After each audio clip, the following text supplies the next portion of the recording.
Welcome into the Inside Scoop. We are live from Nashville, Tennessee, and today's Wednesday, September 18th. I'm your host, Josh Newberg.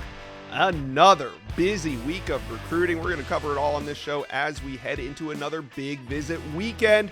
But before we get going, make sure you guys hit subscribe to the On3 Recruit channel, the best recruiting channel on all of YouTube. Lock in, hit subscribe. All right, now, just moments before the show began, we had a huge five-star come off the board, Jerome Miles.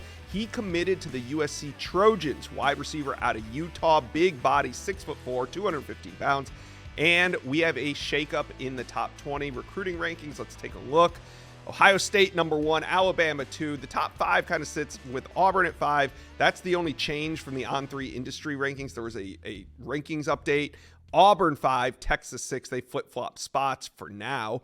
Then you got Tennessee, Oregon, Texas A&M, and of course USC. The Trojans go from 15 to 10 with the addition of Jerome Miles. Huge pickup. As I said, 11, you got Oklahoma, Notre Dame, Miami. Now, these are the recruiting rankings. The comment section went absolutely berserk last week for some reason, thinking that these were the football rankings. I don't know, my own football rankings, something like that. I don't know what people thought these were, but this is the On3 Recruits channel. This is a recruiting only show. I don't even think we talk real X's and O football on here. We just talk recruiting on here. So of course, these are the recruiting rankings. For anybody that's confused, these are the recruiting rankings. UF 19, Georgia Tech at number 20. But the big news is USC makes that jump to number 10. USC was outside the top 20 heading into the summer. They've just been steadily moving up, and now the Trojans have a top 10 class. All right. Now, I know some of you guys want to get to On3. You're wondering, should I jump on board? Should I not? Well, right now, I can get you On3 for just $1 using promo code BERG1. Go to on3.com. You can read everything Steve Wiltfong, Chad Simmons, the great Pete Nakos, everything that they write for just $1. Right now, go to on3.com, promo code BERG1.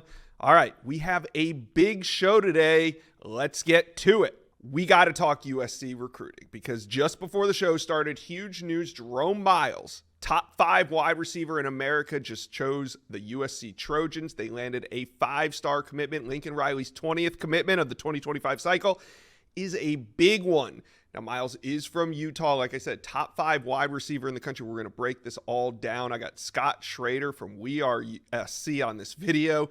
Just a huge win for USC on the recruiting trail. And speaking of huge wins, we got to talk Prize Picks. I love playing Prize Picks, and I hit big this week on a touchdown play. I had Kyron Lacey of LSU for more than 0.5 touchdowns. I had Jalen Milroe for more than 1.5 rushing touchdowns. Bang, they both hit. This week, I'm going back to what works for me. Travis Hunter on the more than 99.5 yards receiving. I'm going Dylan Raiola Friday night, more than 222.5 yards passing. Now, give me your locks of the week. I need some more picks. I want to get some Saturday selections. You guys know how to play Prize Picks. It's super easy. You select 2 or more players. You pick more or less on their projected stats and place your entry. It's the most exciting way to play daily fantasy sports. Prize Picks makes it really simple. I make my picks. I submit my entry in less than 60 seconds.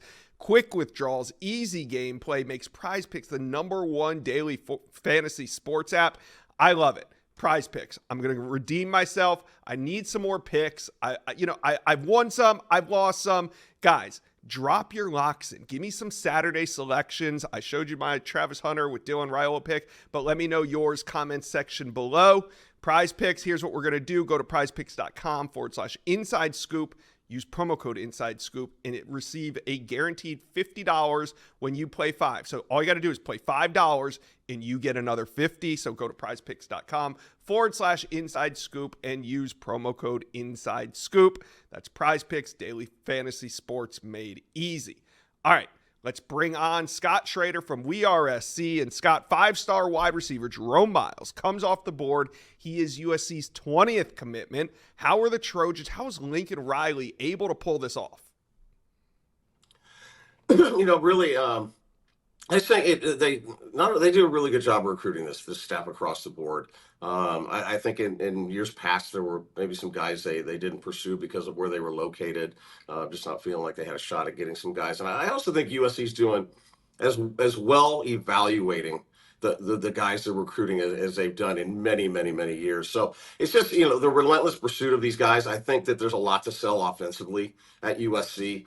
Even though most of the guys they're recruiting, we're looking forward to watching them play on defense. I think there were some guys that we're looking forward to see how USC did overall and how they looked offensively with the new quarterback change. And I just think when these guys get around the USC coaching staff and have some time to spend around the program, they feel like it's something that is pretty attractive for them. Yeah. And we talked a little bit last week, you and I, about USC and these final spots. So we see 5-star wide receiver Jerome Miles. He's the 20th commitment in this class. And then we talked about adding some defensive line talent. And, hey, just this week, Floyd Buchard, one of the top defensive linemen in America, decommits from Oklahoma. So Floyd Buchard back on the market.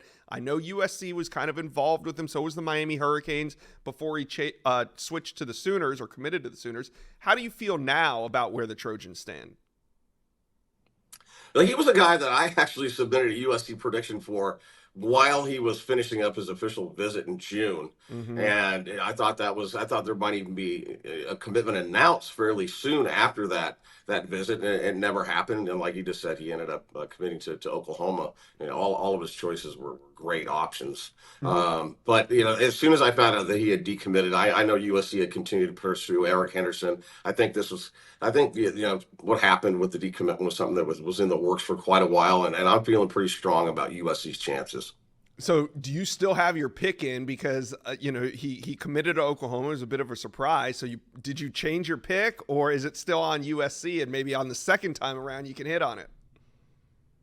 Well, the one thing that I have learned with doing predictions is you could submit a prediction, the kid can commit to the school that you're covering and then flip his commitment. And if you leave that USC, in my case, prediction on you get it wrong. So I pay attention to what these guys are doing after they decide to not maybe either commit or flip from USC. So I switched it to Oklahoma back before he announced for the Sooners. Well, it might be time to switch it again. I did. I actually I submitted a USC prediction at I think 65% confidence Okay.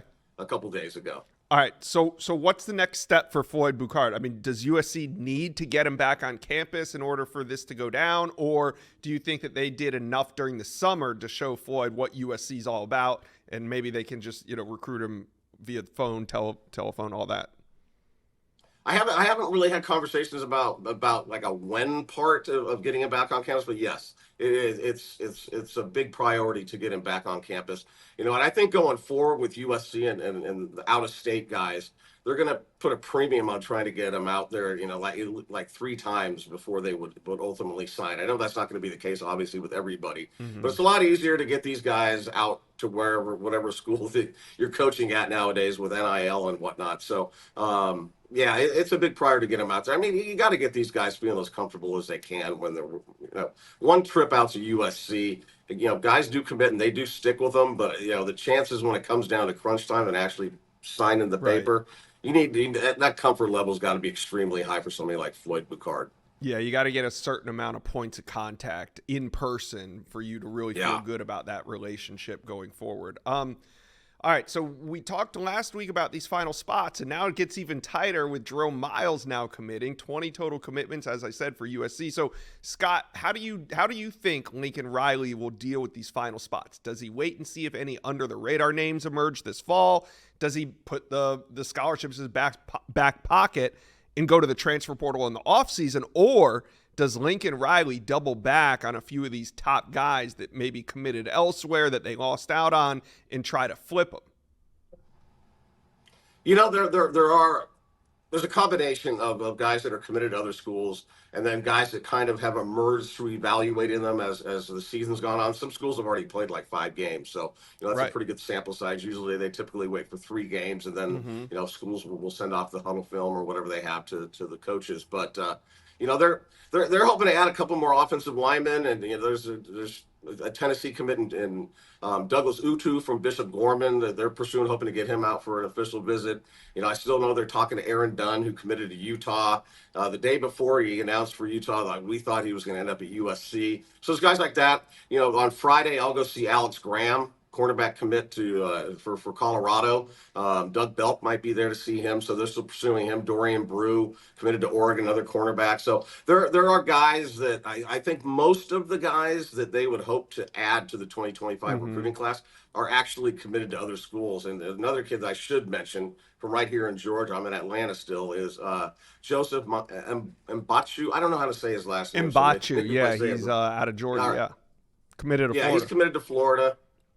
So he's another guy they hope they right now the plan is to get him out to USC for October 12th. It's going to be a big weekend that weekend when USC plays Penn State. All right, USC fans, today's all about Jerome Miles, another 5-star addition to this 2025 class. Talk to Scott and I. Let us know how you want to finish the cycle. Who are the top targets on your board? Let us know. Comment section below. Another major QB development that we got to discuss. We're talking Auburn recruiting, and I got Jeffrey Lee here from Auburn Live. We got a lot to talk about. We got a Bama flip target on campus this weekend. We got official visit news, and of course, this QB stuff is happening. So we're going to break it all down. But first, Auburn fans, hit subscribe to the On3 Recruits channel. We love talking Auburn recruiting. We're going to do it all season long, so jump on board, hit subscribe. All right, let's bring in Jeffrey Lee, and we'll get to the QB stuff. I want to talk Caleb Cunningham. 5-star Bama commitment, going to be on campus this weekend. How important is this visit? I mean, do we expect him to be back on the plains again later this season? Is this going to be the last time that the Auburn staff maybe gets him on campus? What are you thinking here? Well, I think, you can't get him on the next time unless you get him on this time. So getting him on campus for this game is big for a lot of reasons. He was supposed to come to Big Cat. He did not. This was after an official visit back in the summer. He left the official visit with, Auburn as leader. And then, of course, 2 weeks later, he committed to Alabama. Right. So we know behind the scenes, Auburn has continued to pursue Caleb Cunningham, and they always will. A commitment these days means very little. So Auburn has continued to build on their relationship with Caleb Cunningham and has been working to get him back on campus, and presumably will this weekend when Arkansas comes to town. Mm-hmm. And this is going to be a continuance. I don't feel like Auburn or anybody else for that matter is going to flip this kid, instantly. I think it's going to be something that maybe builds up until signing day, and then maybe he has a final decision there. So definitely a good step in the right direction for Auburn. I think the next step would be getting him back for maybe one more game, maybe in Texas A&M game there towards the end of the season, because he's going to be in Tuscaloosa. So he's absolutely a tier 1 guy for Auburn. They will not stop until pen meets paper. All right, more visit news. I want to talk about Joseph Mbachu. We've talked a lot about him on this channel. You guys know who I'm talking about, right? The early commitment to UF. He's a big monster. His body in the middle, 6'6", 280 pounds, 290. Recruitment is now blowing up. He's got a bunch of teams interested, and the news is he has set an official visit with Auburn. When is it? End of November, Josh. It'll be for the Texas A&M game. That will be kind of there are two halves to Auburn's season. There's the month of September where you've got 5 home games in a row, and then Auburn's not at home for the entire month of October. They've got 3 away games in October plus a bye.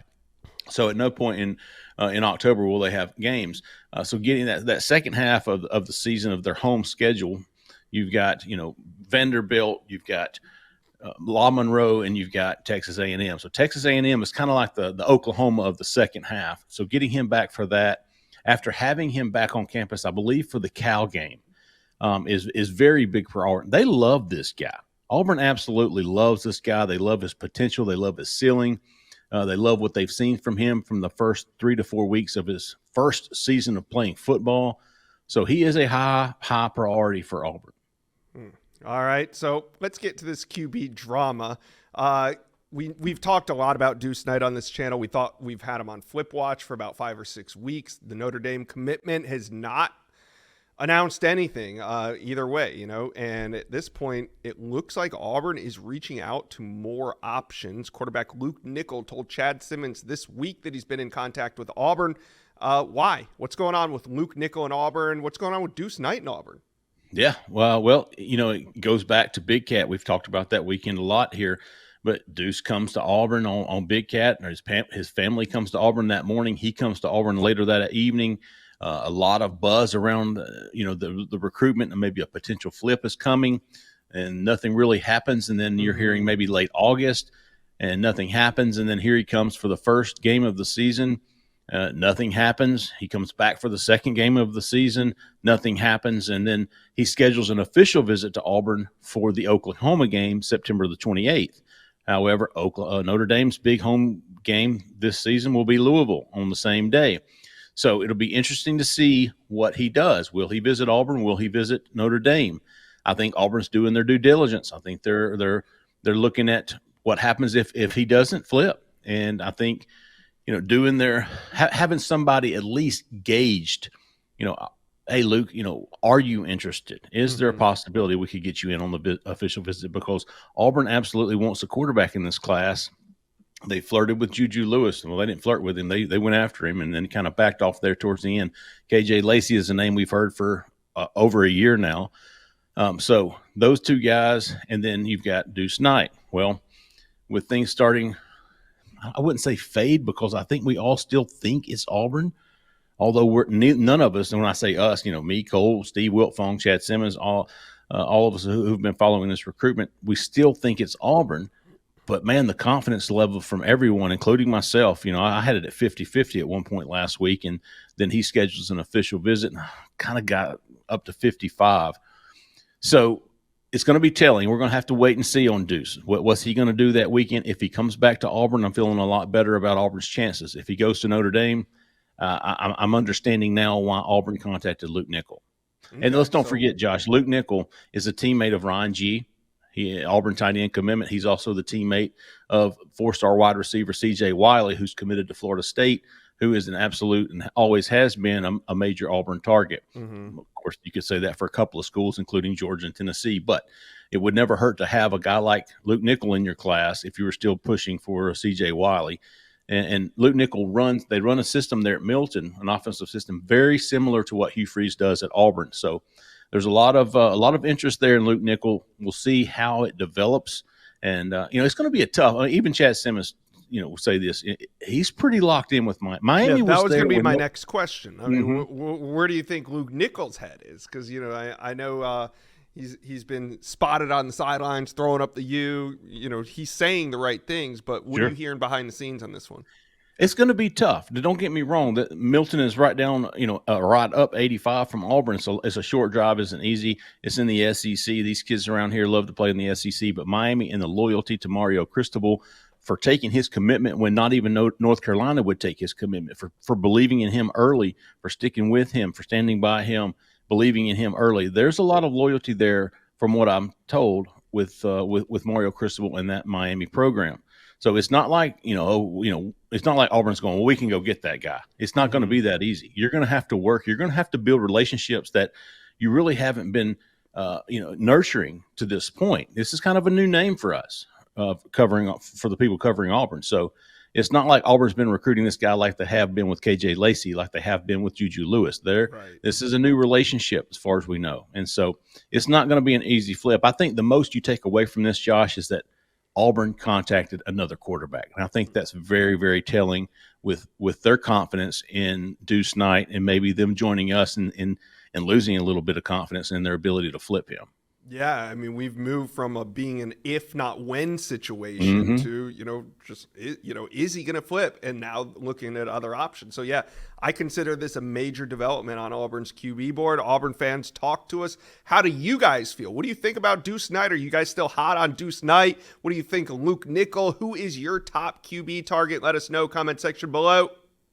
Let's talk Ohio State recruiting. We got big visit news. We got potential flips. We got a big reclassification in the works that could impact Ohio State. Also got some visit news. All right, we got Buckeye recruiting insider Matt Parker on this video. We're going to break it all down. But first, Ohio State fans, do me a favor. Hit subscribe to the On3 Recruits channel, because we're talking Ohio State recruiting all season long. You're not going to want to miss it. So jump on board, hit subscribe for me, please. All right. Let's bring in Matt Parker from Letterman Row, and we're going to get to Steve Wiltfong just dropped some big news on your website. We're going to get to that in a minute. I want to talk Naeem Offord. There's a lot of buzz around him and Auburn. There's some around LSU, Oregon as well. What are you hearing, though, in terms of Naeem Offord from the Ohio State side of things? Yeah, I definitely think the Ohio State stance has shifted enough to where Ohio State for the last couple of months had been, you know what, like he's committed, like we feel good. It's nothing to worry about.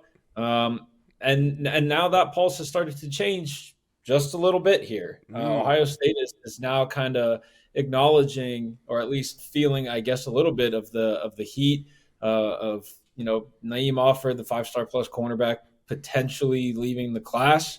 Ohio State is has contingency plans ready to go if and when something does happen. Coaches were out on the road last week. Looking at some guys, those names are pretty lock and key right now for the Buckeyes.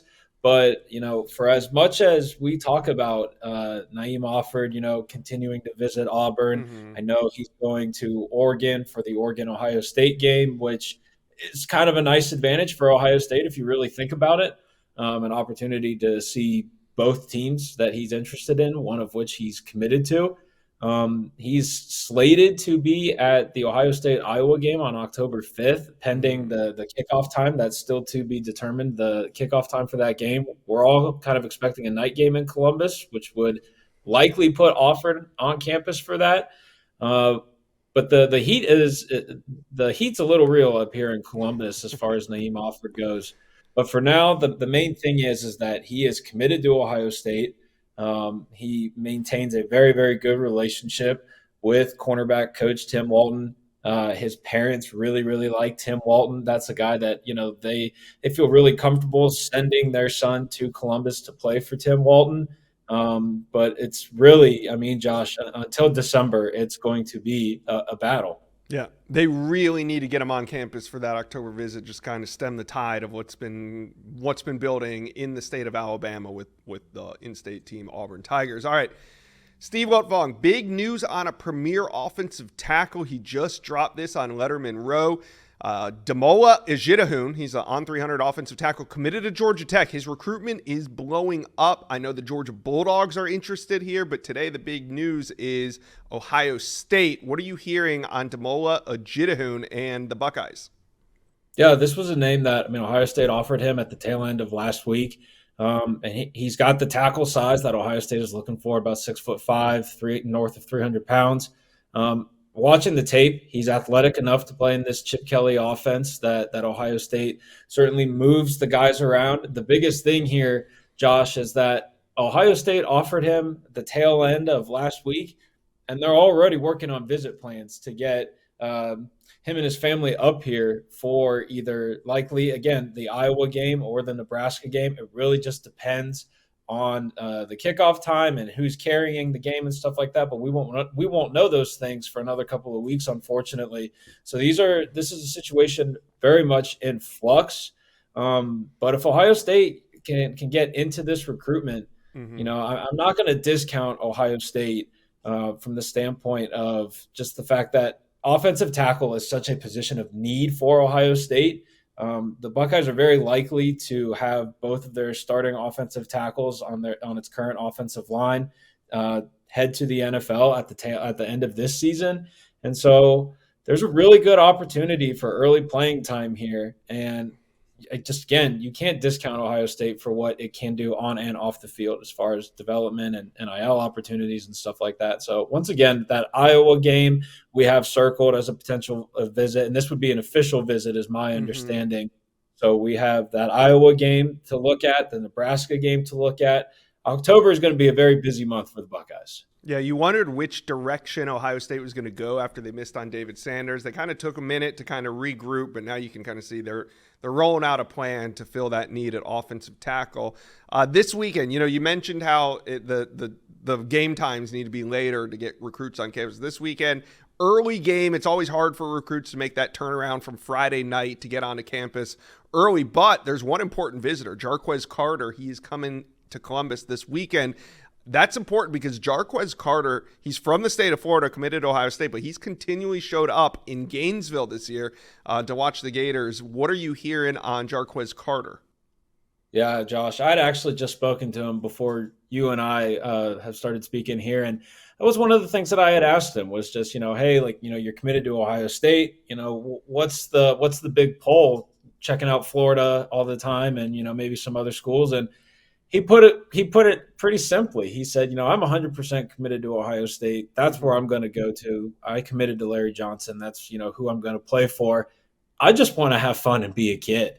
I think so often we think about how and they are kids, but they have to make adult decisions. And this is a kid who's 17 years old, 18 years old, and quite honestly, he just wants to go watch college football. Florida was the team that he grew up rooting for. University of Florida's campus is like 30 minutes away from where he is at in Newberry, Florida right now. And I can't fault the guy for, he gets tickets to go to a game. He's going to go watch the game. So I think two things that are also important in our conversation that we had was he said that he hasn't missed an Ohio State game on television. He actually goes back and rewatches them sometimes to just kind of see what Ohio State's defensive line is doing. I think also I had asked him the question of, when you're watching, like, why take these other visits? He goes, sometimes it just reminds you that you made the right decision and, why you committed to where you committed. So I think with Florida having the season that it is having and Ohio State going on the trajectory that it's going, right, I think these visits are doing more to help Ohio State than a lot of people think. Yeah, who wouldn't want to be a part of the #1 class in America? Ohio State fans, I mean, there's a couple spots left open. Who do you want to finish this class out? Let us know. Comment section below. Who's your top target on the recruiting board? Let's talk some Oklahoma recruiting. Major loss this week. Prize defensive line commit Floyd Buchard decommitted. We're going to go behind the scenes of that one, find out what really happened. But potential good things to come for Sooner recruiting. With Tennessee coming in town this week, we're going to find out which top recruits plan to visit Norman. I got Josh McCuistion from Soonerscoop.com. We're going to break it all down. But first, Oklahoma fans, hit subscribe to the On3 Recruit channel, the best recruiting channel on all of YouTube. And we love talking to OU recruiting. So jump on board, hit subscribe for me, please. All right, let's bring in Josh McCuistion, Soonerscoop.com. So, like I said, Sooners lose prize defensive line commit Floyd Buchard. He's out of South Florida. They were able to land him this summer. What went wrong, and how do they fill that need? Well, at the time of his announcement, Floyd was very, very open about, I want to take some more visits. I still want to see. Guys, we all know that's just not Oklahoma's policy. That's not the way they see this. They brought that over from Clemson. We've talked about it repeatedly through the years, Josh. And to me, I think it was kind of one of those deals where you're like, well, maybe this is just destined to go wrong. Maybe this is just going to be one of those things. I think that's what ultimately happened. There was rumors last week that he was going to visit Miami. I know there'd been smoke around a Florida visit a couple of times. Talking to Florida sources, I think that was kind of a maybe later in the year kind of thing. Now, obviously, there's enough turmoil there. So you just didn't know what was going to play out. But it did feel like Floyd still wanted to look around. And to me, the question really is, what's Oklahoma going to do with him? Are they going to continue to pursue him? Is he still open to that? I don't know where that lies because he acted, as though there was such a strong relationship with he and Todd Bates and Brent Venables that I would think Oklahoma could still be in this if they want to be. But knowing how they kind of look at commitments and early decisions, there's a part of me that wonders if they just kind of move on to different targets. Right. All right. Well, that leads me to my next question then, because Cortez Mills, there was a lot of talk 2 weeks ago. Would he show up to Nebraska? Would he not show up to Nebraska? It looked like he was not, but then, of course, he pops up photos of him on the sidelines for that Colorado game. So is Cortez Mills' commitment solid with Oklahoma right now? It seems to be. He kind of, I'll be honest, it surprised me a little bit when he tweeted that out on Monday night that he had the locked in logo and all that stuff. And again, guys say that. I mean, he said that at the time of his commitment. So is it something where I want to go ahead and say to you fans, oh yeah, all your worries are over? Nah, I'm not there with it. So we will see. I keep trying to explain, and Josh, you know well, this is recruiting in Florida. It's a different breed. It's a different sport. And I think guys, just, OU fans are going to have to get used to this as OU has a bigger and bigger presence in the state. So to me, again, I think there's no question his best relationship is Emmett Jones. He really likes the staff, really likes what they're doing. And I know people have kind of said, oh, maybe it's him concerned about where OU is offensively. That's not the feeling I get. I think this is a guy that wants to look around, wanted to take some trips. And it almost felt like he was testing the fences a little bit. Like, what's the pushback on this going to be? And I think he saw that it was pretty strong. I think Oklahoma at one point maybe was kind of backing away from that situation. And I think cooler heads kind of prevailed here. Mm-hmm. Now, if it comes up again, my guess is that would just kind of be the end of the situation. All right, we'll see what happens there. Cortez Mills, at least for now, committed to Oklahoma. All right, let's move on and talk about one of the most important targets still left on the board. That's offensive tackle Andrew Babalola, the only 5-star offensive tackle uncommitted in the entire country, and it's coming down to the wire. We were maybe expecting a decision before the month of September, maybe early September, but here we are. It's getting late in September. Still no decision from Andrew Babalola. What are you hearing? Yeah, Josh, I'm going to date myself with this reference, but there is some never-ending story to this vibe. Like, it just feels like this goes on. And there doesn't seem to be any big change in what you're hearing. Like, I still continue to hear, and really have for a long time, there's a lot of Auburn talk. There's a lot of Michigan talk. And I think Oklahoma, as much as I think nationally, maybe it's kind of like, oh, Oklahoma's not going to get him. They've got Foje. They've got Fasusi. And, I think that's kind of the knock people take. Like, oh, he just wouldn't choose that. From when I talk to Oklahoma sources, there is still confidence. He still remains in heavy contact with them. He's talking to them, as often as anybody else. He's really seems to have a good feel for that staff. And I know he loved his official visit when he took it back in the summer. I think this is just a matter of a guy having to tell some schools no. And I don't know, it may be Oklahoma. I'm not saying that's it's a tough deal to tell Auburn and Michigan no. I think this is just a deal where I think maybe he knows what he wants to do. It's just you're going to have some tough conversations. I think that's always brutal. But again, to me, he's been so close so many times that it feels like he's got an idea. It just hasn't quite become finalized. Yeah. All right. Well, this weekend, big game in Norman. What recruits are you expecting in town? How important is this visit weekend for Oklahoma recruiting? It's huge. I mean, because you look at Oklahoma's first 3 weekends. Now, week 1, there were no visitors because of the DeMarco Murray situation, and Oklahoma kind of took not a self-imposed penalty, but they took the penalty on that week 1 against Temple. It was a Thursday night game. It couldn't have worked out, a Friday night game. Couldn't have worked out much better for Oklahoma. If you're going to take the penalty, how about the week opening of high school football on a Friday night? Like, there's no visits. Not many people were coming anyway. Yeah.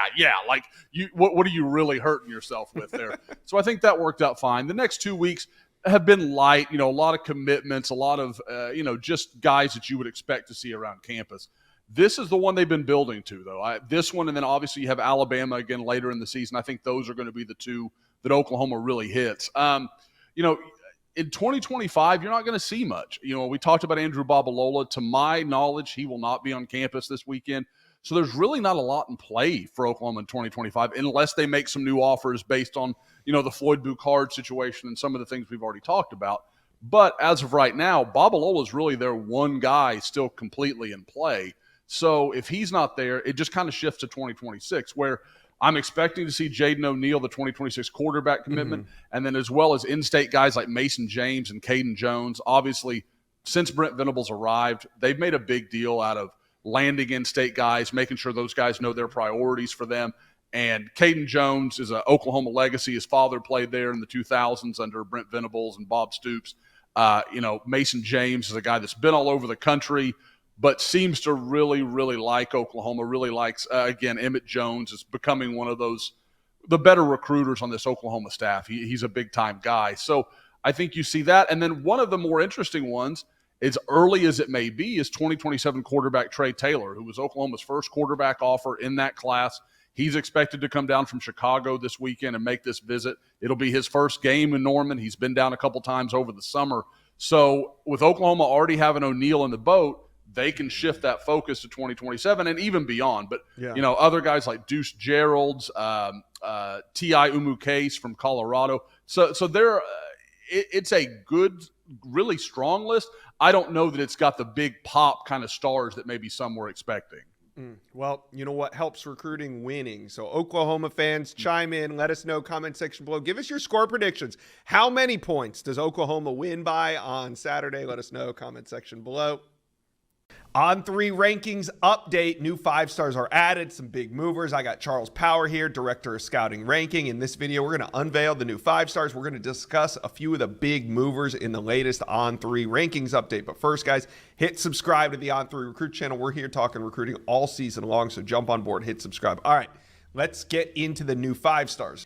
Edge Lance Jackson, we're 13 overall now. He's committed to Texas out of Pleasant Grove High School, 6'5" and a quarter, 270, number 3 ranked edge. Why is he a 5-star? Yeah, Josh, Lance Jackson has a rare combination of size, athleticism, and just physical traits. And we've seen him really put it all together early on in his senior year. He was a guy who played two ways, really as a tight end, defensive end up until this point. And we've seen him flip the switch as a pass rusher. He's dominant off the edge. I think when you're looking at what he's doing with his ability to dip and bend, just generate pressure with speed and power, he's a guy who can really do a lot and just has the ready-made look you look for kind of as a big defensive end. Yeah, just really an incredible athlete. Like you said, plays tight end, plays defensive end. There's a reason for that. All right. The next 5-star is a former linebacker who now we rank as a safety. We've talked about Jonah Williams plenty. He committed to Texas last month. Galveston, that's where he's from, Galveston, Texas.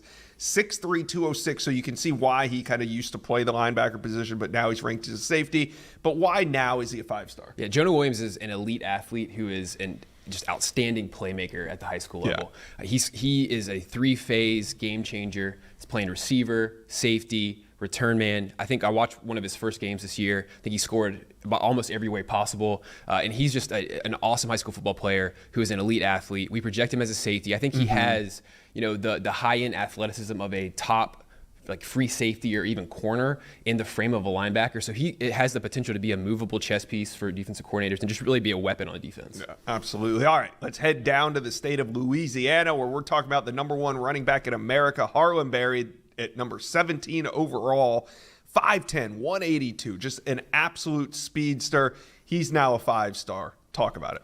Yeah, Josh, Harlem Barry has been our number 1 running back at On3 for, I think, a year plus, and he's really continued to separate himself within that running back group. Running back's not a position where we see a ton of 5-stars, so for us to give him a 5th star this early, I think says a lot about what we think of him. I think he is an outstanding, just versatile piece at running back. He's an elite pass catcher. I think he's one of the best pass catching running backs and just receiving threats we've seen at the position in the past couple cycles, and is just dynamic with the ball in his hands. I think he has outstanding vision, contact balance, really the full skill set that you want to see at running back. Is going to need to continue getting bigger.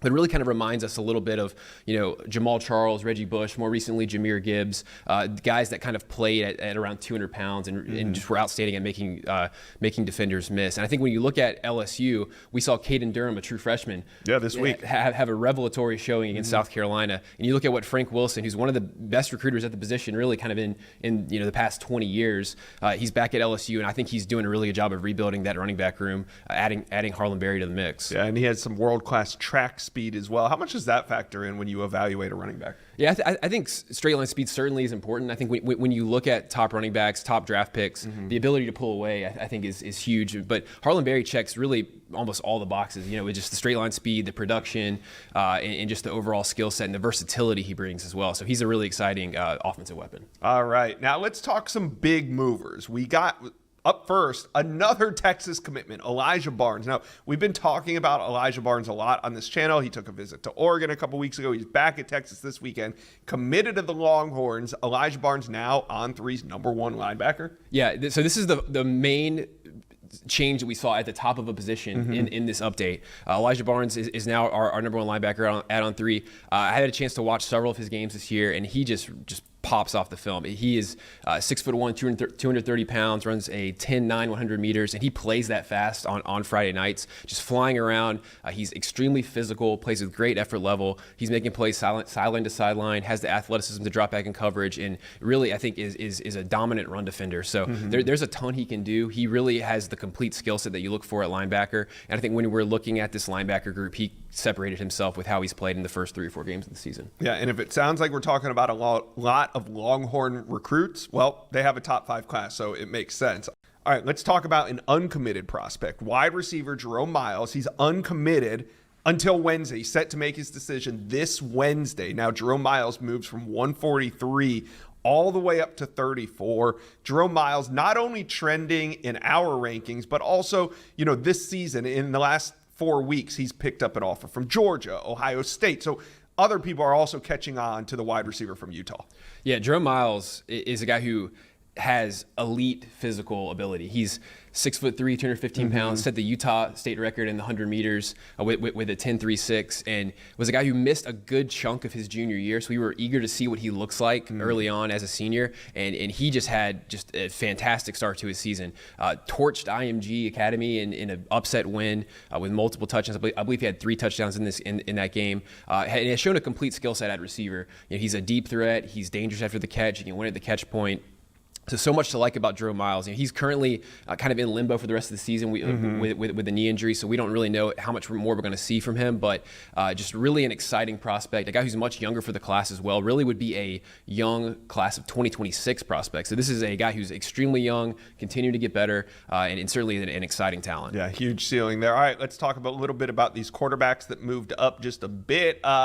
Quarterback Hoosen Longstreet and Keelan Russell. Longstreet committed to A&M. Keelan Russell committed to Alabama. Why'd they move up a little bit? Yeah, I think when you're looking at the quarterbacks, those two that are outside the 5-star range have really had strong starts to their senior year. I think with Hassan Longstreet, he was coming back from an offseason injury, but I think the second game that he played really clicked. I think no one has made more NFL level small window throws into Hassan Longstreet. He's an elite arm talent. I think one of the better arm talents in high school football, regardless of classification, and he's continued to show that, and also is showing some rushing ability, which I think is really encouraging. And Keelan Russell, was a guy who showed improvement over the course of the offseason, hitting its peak at the Elite 11 finals.